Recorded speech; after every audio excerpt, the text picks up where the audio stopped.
It was the last weekend of September when we decided to go hunting. A trip to Hollow Woods had been on the books for months, and now, with the leaves turning orange and the air crisp with autumn, the time had finally come. Hollow Woods wasn't far from where I grew up, and though its reputation had always been a bit spooky, we were seasoned hunters. The stories about people going missing or strange sounds in the night never fazed me. They were just stories to keep kids from wandering too far into the trees. We, myself, David, and Mark had been hunting together for years. David was the practical one, always thinking ahead, while Mark had a more relaxed, carefree approach to life. I was somewhere in between, not too worried but cautious enough to plan things out. We'd been through thick forests, mountain trails, and frozen wildernesses before, so Hollow Woods, with its dense, shadowy canopy, was nothing new. But that weekend, something felt different. The drive to the woods was quiet, the radio occasionally crackling with static as we lost and regained signal.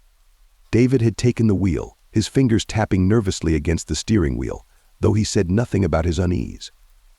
Mark sat in the back, staring out the window at the trees passing by. I glanced at him through the rearview mirror, noting how still he was, more contemplative than usual.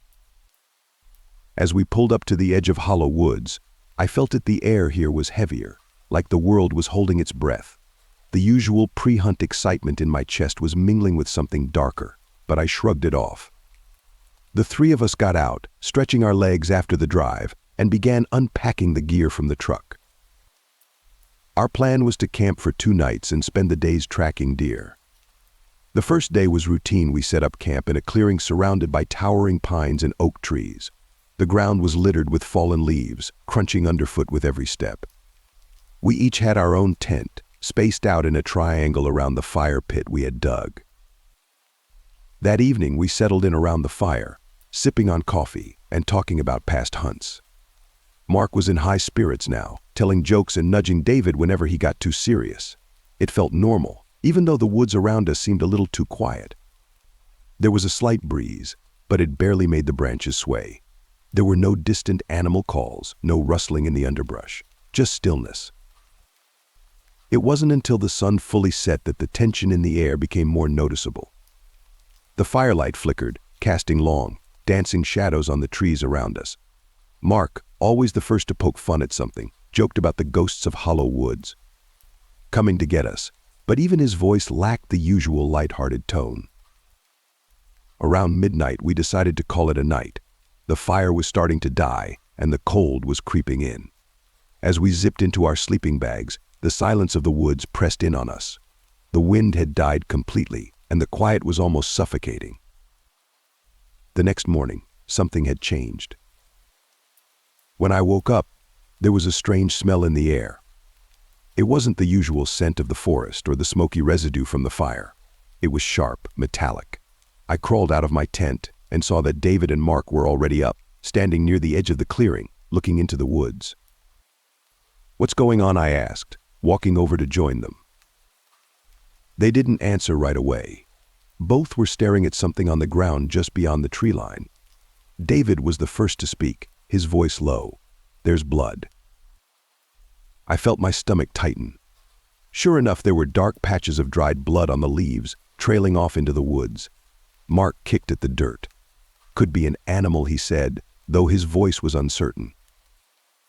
We debated whether to follow the trail, part of us thinking it was just a wounded deer, but another part of us, the part that listened to the eerie quiet of the woods, hesitated. Still, we had come to hunt, and curiosity got the better of us. With our rifles slung over our shoulders, we started walking. The trail was faint but unmistakable.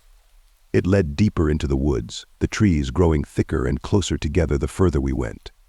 After about half an hour, the ground sloped downward, leading us into a narrow valley.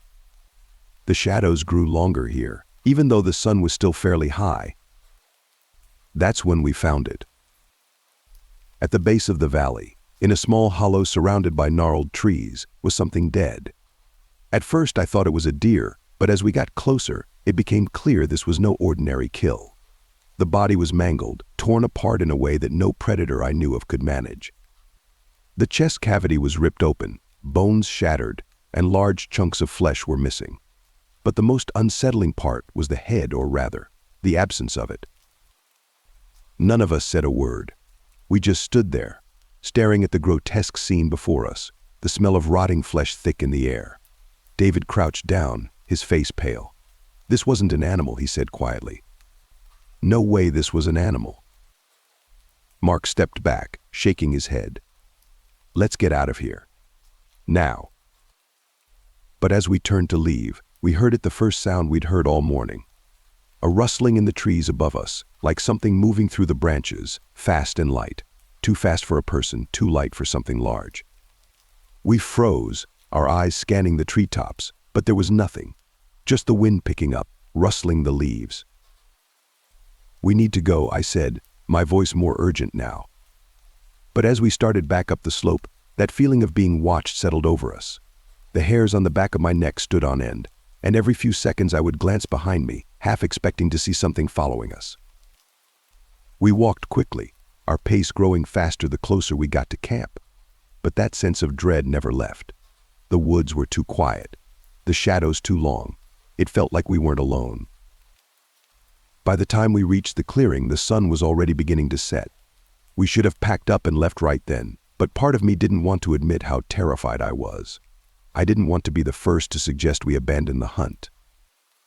We decided to stay one more night. As the darkness fell, the fear settled in more deeply. The fire we built seemed smaller than before, its light barely reaching the edge of the clearing. We sat in silence, listening, straining to hear anything beyond the crackling flames. Then it came again, that sound. A rustling in the trees, but this time closer. Mark stood up, his face pale. "I'm not staying here," he said, grabbing his rifle. David nodded, his usually calm demeanor replaced by a nervous edge. We packed up as quickly as we could, shoving our gear into our bags with trembling hands. As we started toward the truck, the sound followed us. It moved with us, always just out of sight, darting between the trees. We quickened our pace, the panic rising with every step. Then, without warning, Mark screamed. I spun around, just in time to see something tall and shadowy dart into the trees, dragging Mark with it. He disappeared into the darkness, his screams echoing through the woods. We ran. David and I sprinted through the trees, the fear pounding in our chests. We didn't stop until we reached the truck, our lungs burning, our hearts racing. Mark was gone. We never went back to Hollow Woods. Whatever it was in those trees, it wasn't human. It wasn't an animal. It was something else, something that shouldn't have been there. Even now, years later, I can't shake the feeling that it's still out there, lurking in the shadows, waiting for its next prey.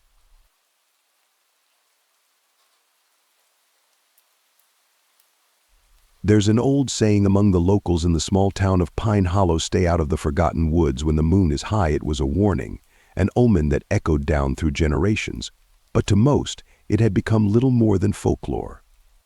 Young hunters and thrill-seekers scoffed at the tales, chalking them up to the imaginations of a sleepy town with too much history and too little excitement. But sometimes, stories have a way of holding more truth than anyone is willing to admit. For Jake Matthews and his two best friends, Steve and Rob, the Forgotten Woods weren't an ominous forbidden zone, but an exciting challenge. They were seasoned hunters, having grown up in the rural parts of the state, where hunting was as much a rite of passage as it was a pastime. They knew the forests like the back of their hands, but the Forgotten Woods had always intrigued them. It was dense, untouched, and supposedly teeming with wildlife that no one dared hunt. The trio had heard whispers of strange occurrences over the years: disappearances, strange noises, animals found mangled beyond recognition, but they dismissed it all as old wives' tales. After all, they'd never encountered anything they couldn't handle. It was late October, and the weather was already taking on the chilly bite of winter. The perfect time for a hunt. One night, over a few beers, Jake proposed they finally take a trip into the Forgotten Woods. "We'll be the first to get a trophy from those woods in decades," Jake said, a gleam of excitement in his eyes. Steve and Rob were quick to agree, their competitive spirits and desire for a thrill outweighing any sense of caution. They decided on a 3-day trip, packing enough supplies and ammunition to last them comfortably. Their plan was simple: hike into the heart of the woods, set up camp, and hunt whatever big game crossed their path. They hoped for a trophy buck, maybe a wild boar, something to make the trip worth it. The idea of danger didn't cross their minds. They were experienced, confident, and heavily armed. Nothing could go wrong. The first day of the hunt began uneventfully. The morning mist clung to the trees as they ventured deeper into the woods, following a narrow trail that seemed more animal-made than human. The woods were eerily quiet, the only sounds being the crunch of their boots on fallen leaves and the occasional rustle of a squirrel darting through the underbrush. The sun barely penetrated the thick canopy overhead, casting the forest floor in muted shades of green and brown. By midday, they hadn't seen much in the way of game, but the thrill of being in uncharted territory kept their spirits high. They found a clearing by a small stream and decided to set up camp there for the night. It was a picturesque spot, with the water bubbling gently over smooth stones and the trees towering protectively around them. As night began to fall, the atmosphere of the woods seemed to shift. The silence that had been a peaceful companion during the day now felt oppressive. The wind stirred the branches overhead, causing shadows to dance unnervingly on the edges of their campfire. Jake, Steve, and Rob sat around the fire, eating their meals and swapping stories to keep the unease at bay. They'd laugh off the occasional crack of a twig or distant animal call, but as the hours wore on, the tension in the air grew thick. "Maybe the stories were right," Rob muttered half-jokingly. "Maybe these woods are cursed." "Don't start that crap," Steve replied, trying to mask his discomfort. "It's just the wind, and maybe a fox or something. We'll get something big tomorrow. Just wait." Jake remained silent, staring into the fire, feeling a knot forming in his gut. He didn't want to admit it, but something about the woods felt wrong.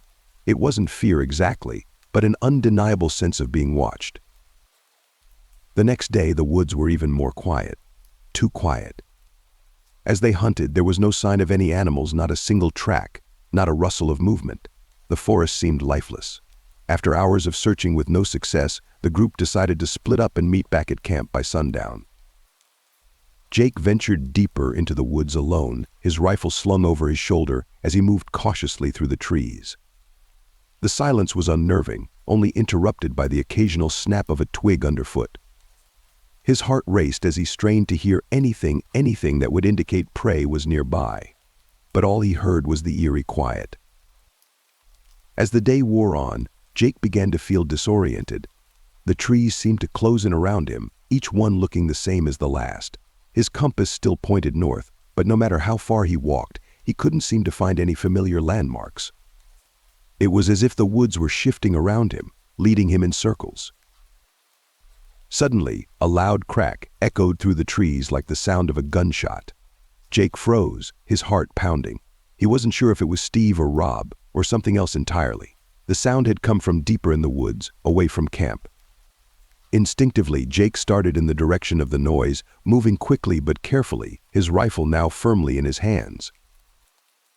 The woods grew darker as he pushed on, the trees casting long shadows that seemed to reach for him. After what felt like hours, Jake stumbled upon something that made his blood run cold. There, in the middle of a small clearing, was Rob's rifle, lying abandoned on the ground. A pool of blood stained the leaves nearby, but there was no sign of Rob. No tracks, no struggle, just the rifle and the blood. Jake's breath caught in his throat. He scanned the area, calling out Rob's name, but there was no response. Fear gnawed at him, but he couldn't leave his friend behind. He grabbed the rifle and slung it over his shoulder, determined to find Steve and figure out what had happened. When Jake finally made it back to camp, night had already fallen. The fire was out, and the camp was eerily silent. Steve was nowhere to be found. Jake's mind raced as he checked the perimeter, his heart pounding in his chest. He was completely alone. The feeling of being watched had returned, stronger than ever, and the hairs on the back of his neck stood on end. Something was out there. Something was hunting them. A rustling sound came from behind him. Jake whipped around, his rifle raised, but there was nothing, just the trees, swaying in the wind. He tried to calm his breathing, but every instinct screamed at him to run. Before he could act, a low, guttural growl echoed through the woods. Jake's blood turned to ice. He turned, rifle ready, but in the darkness he could see nothing. The growl came again, this time closer. It was deep, inhuman. Something massive moved through the trees, just beyond the reach of the moonlight. A shape barely visible in the shadows, tall and impossibly thin, its eyes glowing faintly in the darkness. It stood on two legs, but its posture was wrong, its limbs too long, its head tilted at an unnatural angle. The thing took a step forward, and Jake's hands shook as he tried to aim. Before he could fire, it let out a blood-curdling screech, and in an instant, it was gone, vanishing into the trees like smoke. Jake didn't sleep that night. He sat by the dead fire, rifle in hand, his back to the cold stone of a boulder. Every sound made him jump. He knew whatever had taken his friends was still out there, waiting. When dawn finally broke, Jake didn't wait around. He packed what little he could carry and set out toward the town, praying he could find his way back. The woods seemed different now, more open, as if the trees themselves had shifted to allow him passage. But the feeling of being watched never left. It took him the entire day to find the edge of the woods. When he stumbled out into the clearing beyond, he collapsed in exhaustion. The townspeople found him the next morning, half-conscious and rambling about the creature in the woods. No one believed him. They never found Steve or Rob. The forgotten woods swallowed them whole. Jake never hunted again.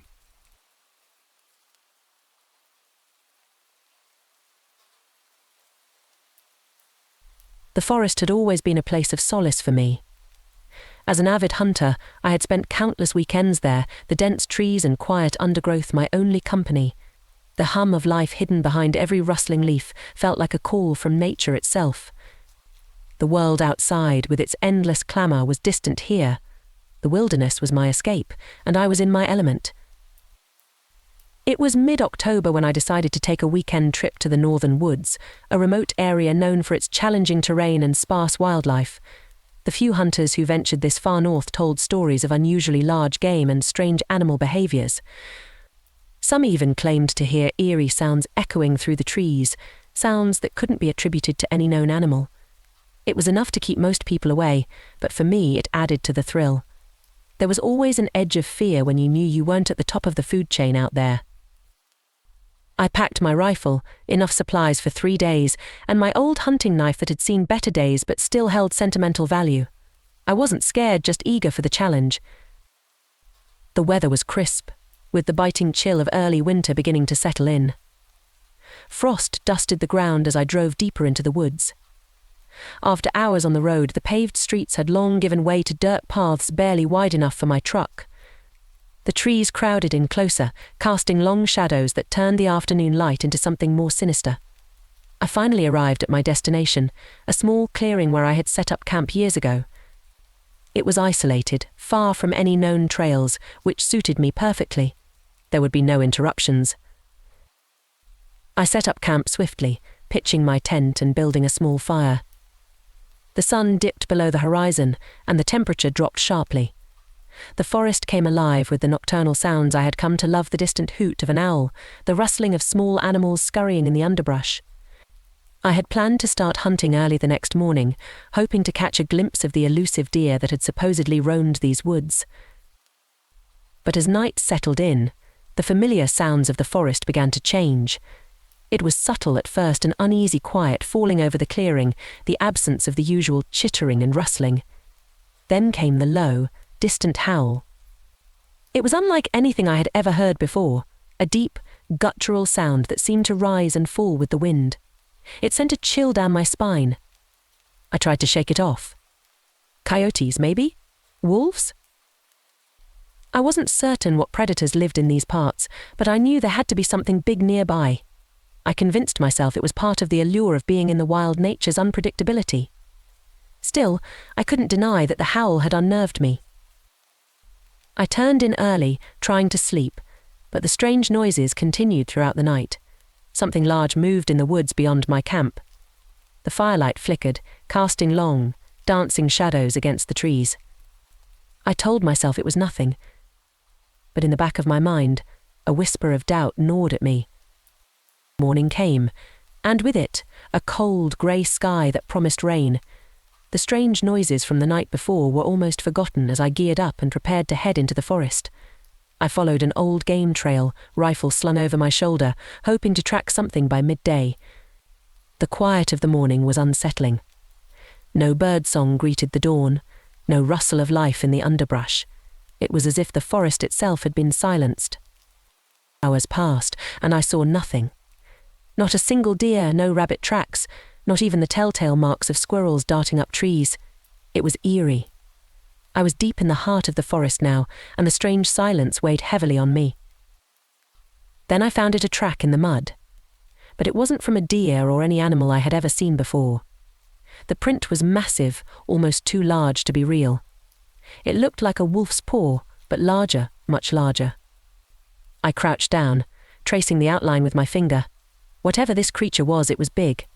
My heart quickened with excitement and fear. Maybe the stories were true. I continued on, following the tracks as they weaved deeper into the woods. The forest grew darker, the trees thicker. The air felt heavy, almost oppressive. The tracks led me to a small clearing, and there I saw it more tracks, but these were not just paw prints. There were deep gouges in the ground, as if something massive had clawed at the earth. Suddenly the air around me shifted. A low growl rumbled through the trees. My heart pounded in my chest as I scanned the dense undergrowth, rifle raised. Then, from the shadows, something moved. A blur of dark fur and teeth, too fast to fully comprehend. I barely had time to react before it was gone, vanishing into the forest as quickly as it had appeared. I stood frozen, my mind racing. Had I just seen it? Was it a wolf? A bear? Something else entirely. I had been hunting for years, but nothing had ever moved like that. It wasn't natural. The growl still echoed in my ears, a deep, primal sound that didn't belong to anything I had ever encountered. I turned back, retracing my steps towards camp. Every sound, every rustle of leaves, made me jump. The forest was no longer a place of comfort. It had become something alien, hostile. By the time I returned to camp, the sky was already darkening. I quickly built up the fire, trying to push back the growing sense of dread. The night was colder than before, the wind howling through the trees. But this time, the howl wasn't just the wind. That same guttural cry echoed through the night, closer now. It was circling me. The fire crackled, and I clutched my rifle tightly, eyes darting to every shadow. I was being hunted. There was no doubt in my mind anymore. Whatever creature I had stumbled upon, it wasn't just an animal. It was something else, something far more intelligent, more malevolent. The night dragged on, each minute feeling like an eternity. The howls grew louder, the movement in the trees more frantic. I could feel its presence, watching me from the darkness, waiting for the right moment. I knew I couldn't stay in camp much longer. The fire wouldn't protect me forever. Then I saw it. Emerging from the tree line, just at the edge of the firelight. It was massive, towering on two legs, its body covered in matted fur, its eyes glowing an unnatural yellow. It was like a wolf, but grotesque, standing upright like a man. Its teeth glistened in the firelight, long and jagged, designed for tearing flesh. I raised my rifle, my hands trembling. It snarled, stepping closer. I fired, the shot ringing out through the night. The bullet hit its mark, but the creature barely flinched. It let out a deafening roar, a sound that shook me to my core. It lunged. I barely had time to react before it was upon me, its claws swiping through the air. I stumbled back, falling to the ground as it loomed over me. Its hot breath washed over my face, its teeth inches from my throat. In a desperate move, I pulled out my hunting knife and drove it into the creature's side. It howled in pain, rearing back just enough for me to scramble away. I didn't wait. I grabbed my rifle and ran, the forest blurring around me as I pushed through the trees. I could hear the creature crashing through the undergrowth behind me, its roars echoing in the night. I didn't know how far I ran or how I managed to find my way back to the truck. I just ran, driven by pure, unrelenting terror. I slammed the door shut, turning the ignition with shaking hands. The engine roared to life, and I sped down the dirt path, not daring to look back. I never returned to those woods. The creature still haunts my dreams, its glowing eyes and snarling teeth etched into my memory. I don't know what it was, but I know one thing for certain: I was not meant to survive that night.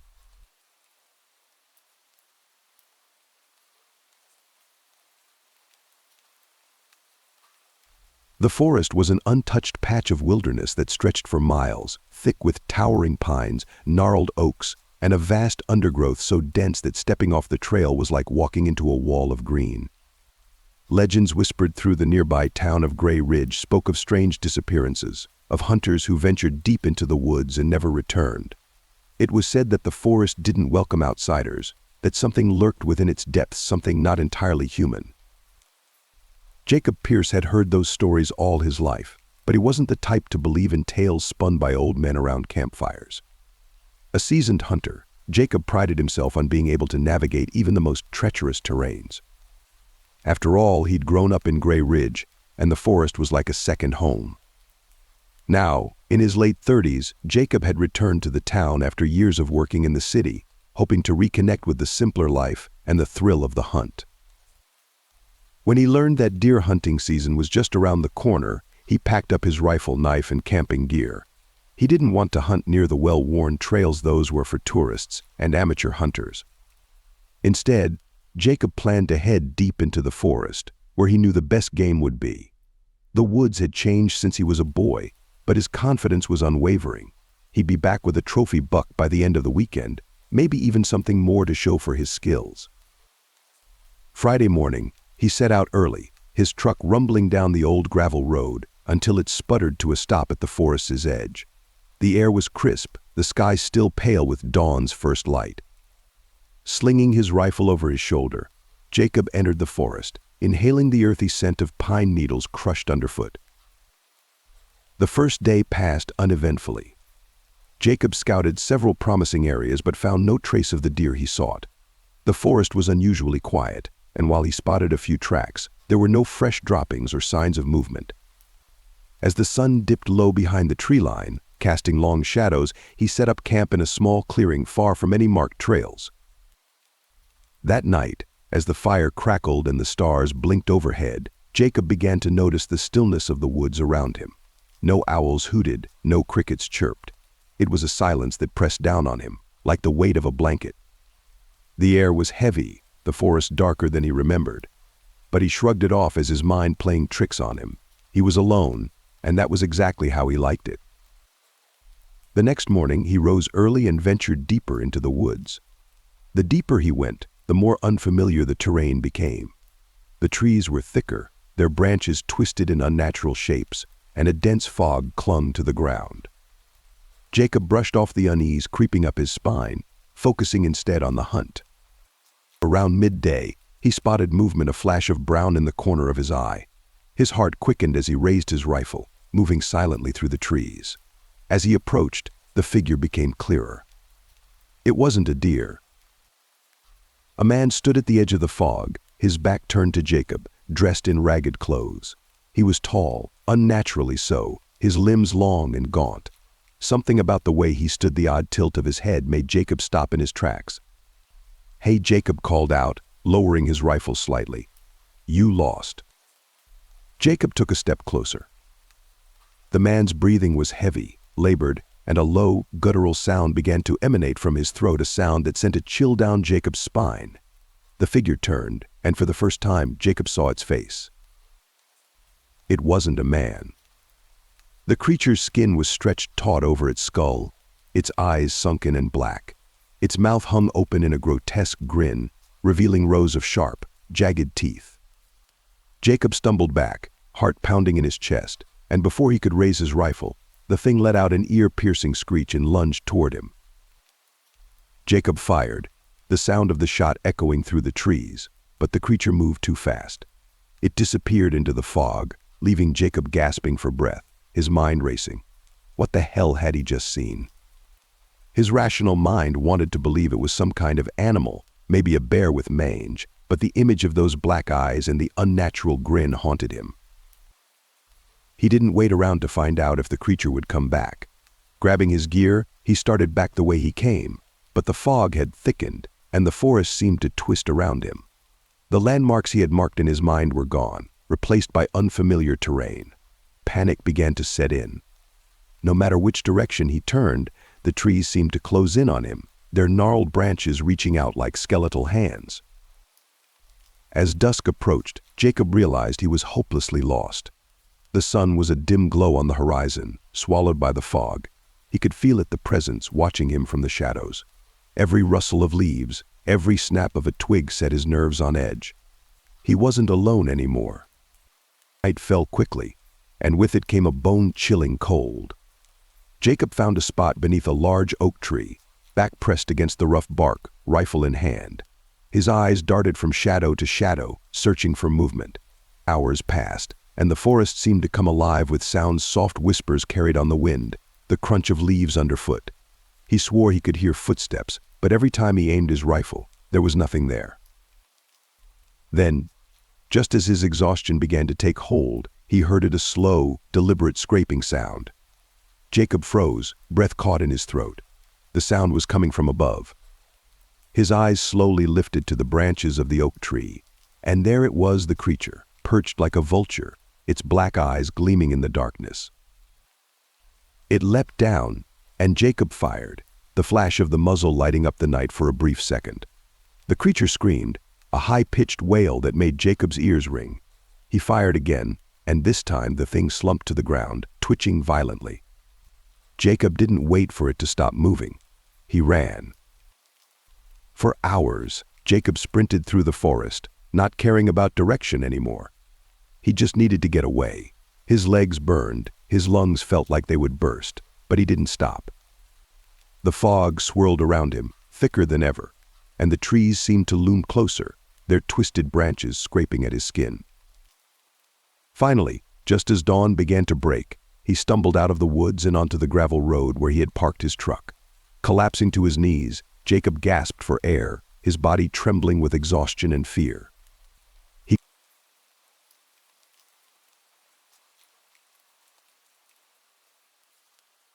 The sun dipped low on the horizon, casting a blood-red hue over the thick forest that stretched for miles. Anton stood at the edge of the woods, cradling his hunting rifle, eyes scanning the tree line. The air was heavy with the scent of pine and decaying leaves. His breath came in slow, steady puffs as he adjusted his cap and adjusted the strap of his backpack. This was his weekend away from the grind of city life, a trip he took every year, just him, his rifle, and the deep woods. This time was different, though. The moment he had stepped out of his truck, something felt off. The usual chorus of birds and the distant calls of wildlife had been eerily absent. It was as if the forest itself was holding its breath, waiting for something unseen and unknown. But Anton, brushing it off as pre-hunt jitters, had ventured into the woods anyway. He had come here for game. The locals had mentioned something about an unusually large deer population this season, with some monstrous bucks roaming the area. Anton was an experienced hunter, and the thought of bagging a massive buck had been enough to ignore the uncomfortable silence that greeted him. The woods were old, dense, and sprawling, the kind of place that could swallow a person whole. The path beneath his boots was well worn but narrowed as he ventured deeper, until eventually it disappeared entirely, leaving Anton navigating by instinct and memory.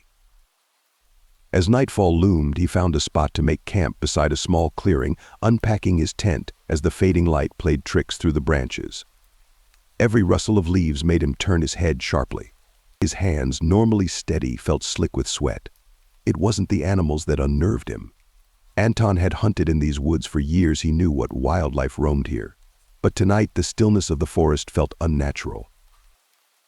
As the darkness fully settled in and the fire flickered to life, Anton thought back to the warnings he had ignored. The man at the gas station had mentioned something strange happening in the woods recently, some rumors of missing hunters, unconfirmed sightings of something large and silent stalking the deeper areas of the forest. Anton had shrugged it off, but now the memory clawed at the back of his mind. He should have paid more attention. The night wrapped around him, cold and unyielding. The fire's glow illuminated only a few feet beyond his tent, casting eerie shadows that flickered and stretched. The deep woods had a way of distorting sounds, making every snap of a twig or rustle of leaves sound like something larger, something closer. Anton sipped his coffee, keeping his rifle within reach. He felt watched. The sensation crawled along his skin like 1,000 tiny insects. It started subtly at first, a barely perceptible shift in the atmosphere. Anton thought he heard something faint beyond the crackling of the fire. He paused, listening intently. A low rustle, too deliberate to be the wind. He stood, his senses on high alert, scanning the edge of the clearing.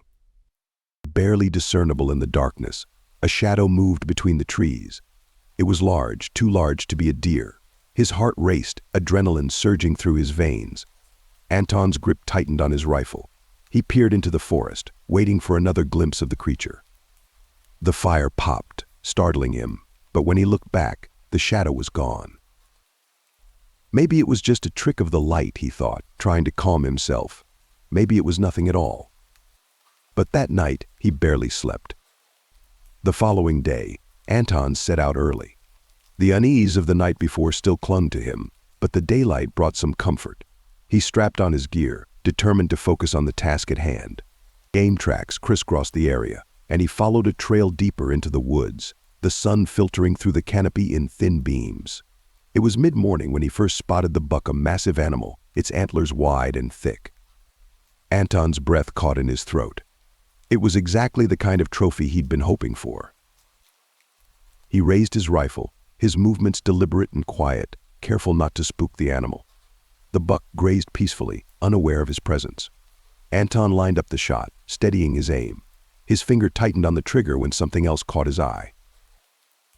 Just beyond the buck, in the shadowy depths of the forest, was movement. Another large form, this one moving with unnatural speed and silence. It was gone before he could make out any details, but the buck sensed it too. Its head snapped up, nostrils flaring, eyes wide with fear. Without warning, the animal bolted into the trees, vanishing as quickly as it had appeared. Anton lowered his rifle, cursing under his breath. He hadn't spooked the buck, he was sure of it.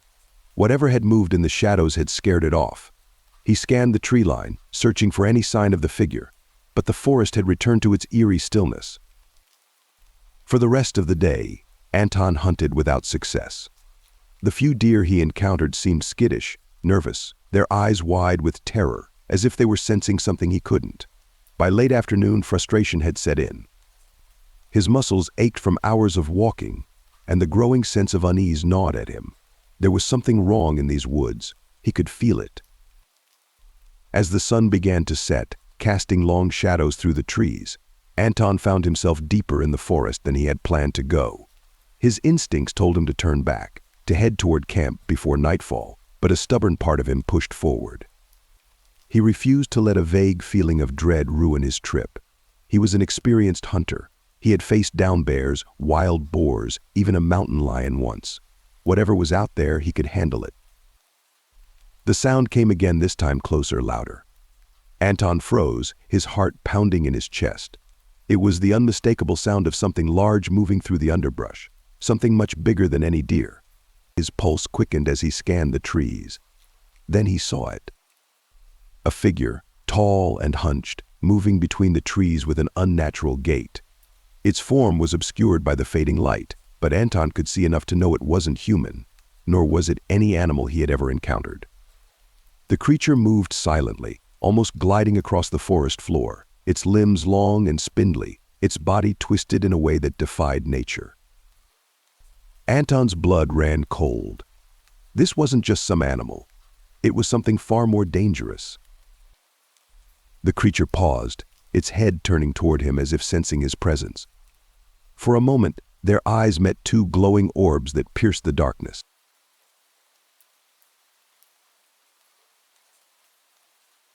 The air was crisp, almost biting, as Anton stepped out of his truck and inhaled deeply. It was mid-autumn in the backwoods of northern Montana. The trees had begun to shed their leaves, carpeting the forest floor in a blanket of fiery oranges and reds. The thick canopy above filtered the dim, late afternoon light, casting long shadows that made the woods feel alive, as if watching. Anton had always loved the hunt, the quiet solitude of nature, and the anticipation of the chase. It was a form of meditation, a way to detach from the noise of modern life. This time, though, it felt different. There was an uneasiness in the air that he couldn't quite place. He shook it off. After all, this was his annual trip, something he looked forward to all year. He'd taken time off work, stocked up on supplies, and planned the perfect route. He wasn't one to spook easily, and the eerie quiet of the forest was part of the charm. He hoisted his rifle over his shoulder, grabbed his pack, and locked the truck, setting off into the woods. For the first few hours, it was like any other hunt. He moved slowly, deliberately, keeping his eyes peeled for signs of movement. The forest seemed unusually still, though. No birds chirped, no rustling of small animals scurrying through the underbrush. It was as if the entire forest had gone silent in anticipation of something that Anton couldn't shake. Every few minutes he caught himself glancing over his shoulder, certain he'd heard the soft crunch of footsteps behind him. But every time he stopped to listen, the forest was deathly quiet. The only sounds were his own breath and the occasional creak of a tree branch swaying in the wind. By the time the sun began to dip below the horizon, Anton had still not spotted a single animal. He found a small clearing by a stream where he decided to set up camp for the night. As he pitched his tent, the wind picked up slightly, making the trees groan and sway. There was something almost human about the sound, as though the forest was whispering to itself in some forgotten language. The uneasy feeling was creeping back into Anton's mind, but he pushed it away. He wasn't the type to get jittery over nothing. He'd hunted these woods before, and they were perfectly safe. But just as the thought crossed his mind, a loud, sharp crack echoed through the trees, making his heart jump. He whipped around, rifle at the ready, scanning the darkening woods. There was nothing. Just the wind. Anton chuckled nervously to himself, feeling foolish. "It's just a tree branch," he muttered. But as the last light faded and darkness settled in, the unease in his gut gnawed at him like a predator stalking its prey. Night fell quickly. Anton built a small fire and cooked a simple meal, trying to focus on the warmth of the flames rather than the oppressive darkness pressing in from all sides. The woods felt different at night. The silence, once serene, now felt suffocating. Every snap of a twig, every rustle of leaves, sent a jolt of adrenaline through his system. He kept his rifle close, eyes constantly scanning the edge of the firelight for any sign of movement. Hours passed, but sleep wouldn't come. His instincts were screaming at him, telling him that something was wrong. He'd hunted enough to know that when the forest goes silent, it's because there's a predator nearby. But this wasn't like any predator he'd encountered before. The woods didn't just feel empty, they felt watched. The fire was dying down when he heard it, a soft, rhythmic crunching of leaves, slow and deliberate, coming from just beyond the firelight. Anton's blood ran cold. He stood up slowly, heart pounding, and grabbed his rifle. The sound stopped the moment he moved. For a long, agonizing minute, Anton stood frozen, ears straining to catch even the faintest noise. Then, out of the corner of his eye, he saw it. A shadow, darker than the night itself, slithering between the trees. It was tall, impossibly tall, and it moved with an unnatural fluidity. It stopped at the edge of the clearing, just beyond the reach of the dying fire's glow. Anton's breath caught in his throat as he realized it was watching him. He aimed his rifle at the shadow, finger trembling on the trigger. But the thing didn't move. It just stood there, its form indistinct, shifting in the darkness like smoke. Every instinct screamed at him to shoot, to run, to do something, but he was paralyzed by the sheer terror of it. Suddenly, the fire flickered violently, and the shadow seemed to ripple, like it was reacting to the dying light. In a flash of desperation, Anton dropped to his knees and frantically stoked the flames, throwing more wood onto the fire. The flames roared back to life, and for a split second, the clearing was bathed in bright light. The shadow vanished. Anton stared into the woods, his pulse hammering in his ears. He couldn't tell if it was truly gone or just lurking deeper in the darkness, waiting for the fire to die again. The night dragged on. Every time the fire dimmed, he would stoke it back to life, terrified that the shadow would return. He didn't sleep, didn't even dare to blink for too long. His mind raced with questions. What was it? How long had it been watching him? Had it been following him since he entered the woods? Just before dawn, the sound of footsteps returned. This time they were faster, more purposeful, and they circled his camp. Anton's head snapped from side to side, trying to pinpoint the direction of the noise, but it was all around him. His heart pounded in his chest as he fumbled for his rifle. The fire was dying again. The footsteps grew louder, closer, and then silence. The fire flickered out. Panic surged through Anton as he scrambled for his flashlight, switching it on just in time to see a shape lunging at him from the trees. Anton didn't think. His survival instincts kicked in as he fired blindly into the darkness, the gunshots echoing through the silent woods. For a moment, everything went still. The shadowy figure was gone, and the forest was plunged into an eerie, unnatural calm. Breathing heavily, Anton clambered to his feet, flashlight shaking in his hand. He scanned the clearing, but there was nothing. No body, no blood, just the faint scent of gunpowder and the soft rustling of leaves in the wind. He knew he couldn't stay. Whatever that thing was, it would come back. He could feel it. He gathered his gear in a frenzy, his hands trembling as he shoved everything into his pack. By the time he was done, the first light of dawn had begun to creep through the trees, casting long shadows across the clearing. Anton didn't wait to see if the shadow would return. He bolted, running through the forest like a man possessed, branches whipping at his face, lungs burning. Every snap of a twig, every rustle of leaves sent waves of panic crashing over him. He didn't stop until he reached his truck. Breathing heavily, Anton threw his pack into the back seat and slammed the door. As he fumbled for his keys, he glanced back at the woods one last time. For a moment he thought he saw something, just a flicker of movement at the edge of the trees, a shadow darker than the rest.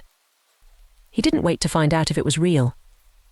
The engine roared to life, and Anton sped down the dirt road, leaving the woods behind him. But as he drove, the unease remained, gnawing at him. He couldn't shake the feeling that whatever had been watching him out there was still watching. And it always would be. The shadow in the woods was something he could never fully explain, but one thing was clear: the forest had secrets, and he had come too close to uncovering something that was never meant to be found.